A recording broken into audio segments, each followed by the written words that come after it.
जल्दी चलिए, देखिए आपके घर के बाहर एम्बुलेंस आई है। गायत्री भागती हुई दरवाजे पर आती है। तभी उसकी बहू चांदनी को एम्बुलेंस से बाहर लाया जाता है। हे भगवान, ये मेरी बहू को क्या हो गया? एक्सीडेंट हो गया माँ जी। अरे लेकिन ये कैसा एक्सीडेंट है? चोट तो कहीं नजर नहीं आ रही। अरे माँ जी, दिमाग में अंदरूनी चोट लगी है और ये अपनी याददाश्त खो बैठी है। हैं? मेरी बहू याददाश्त खो बैठी है? अब क्या होगा? आप फिक्र मत करिए, बस इनका अच्छे तरीके से ख्याल रखिए। मैंने दवाइयाँ दे दी हैं, अब मैं चलता हूँ। अगले दिन। अब तेरी तबीयत कैसी है बहू? बहू? किसकी बहू? हम भैरवगढ़ की ठाकुर विक्रम सिंह की बेटी रूपवती हैं। हम एक राजकुमारी हैं और तुम हमारी दासी हो बुढ़िया। अरे बेटा विशाल, बहू कैसी बहकी बातें कर रही है। अरे कुछ मत पूछो माँ, रात को मुझसे अपने पैर दबा रही थी। सर पर चोट लगने की वजह से इसका दिमाग पूरी तरह खराब हो गया है और ये अपने आप को राजकुमारी समझ रही है। तभी वहाँ चांदनी आ जाती है। तुम दोनों यहाँ क्या खुसुर फुसुर कर रहे हो? कहीं तुम दोनों मिलकर हमारे खिलाफ कोई षड्यंत्र तो नहीं रच रहे हो?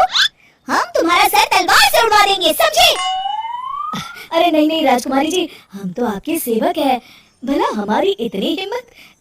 कहिए, आपने यहाँ हॉल में आने का कष्ट कैसे किया? हमें बहुत भूख लगी है। ए दासी, जल्दी से हमारे लिए भोजन का प्रबंध करो। आज हम शाही कबाब खाएंगे।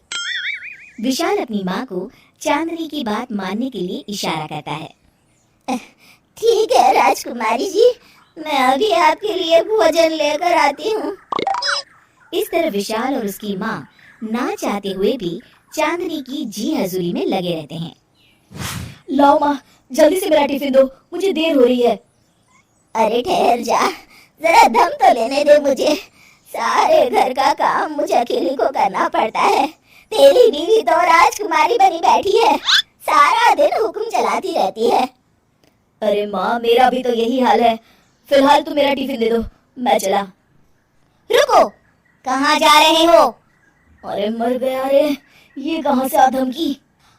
आज हमारा जुहू चौपाटी घूमने का मूड है और हमें अपने लिए नई साड़ियाँ भी खरीदनी है। चलो जल्दी से अपना वाहन निकालो और हमें ले चलो।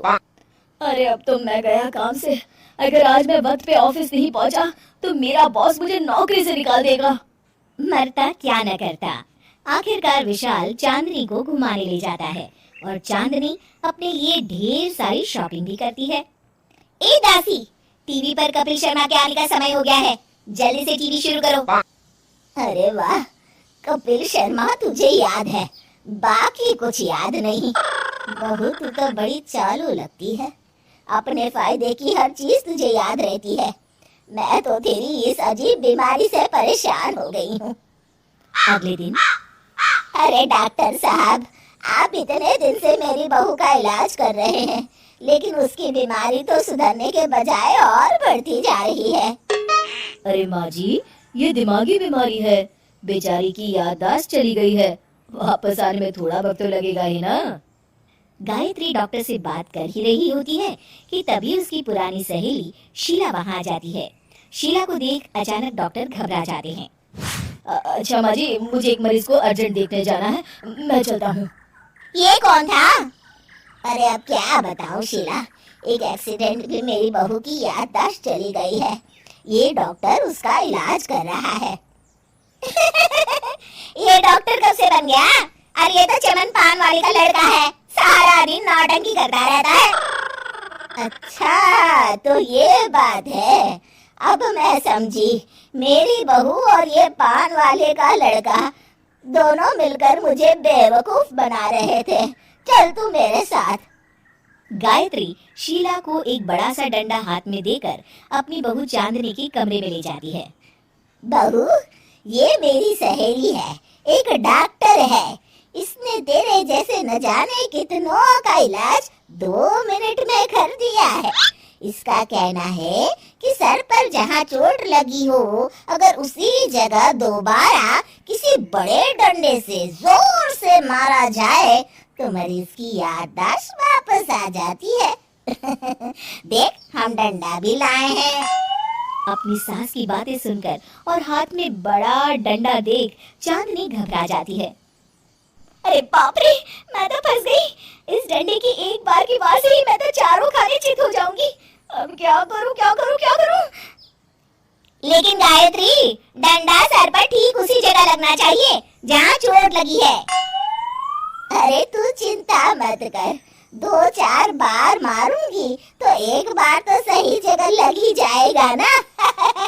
चल बहू, तैयार हो जा। अरे नहीं नहीं माँ जी, मुझे मत मारिए। दरअसल घर के काम करने से बचने के लिए मैंने ये सब नाटक किया था। मुझे माफ कर दीजिए, मैं कान पकड़ती हूँ। दोबारा ऐसी गलती कभी नहीं करूंगी।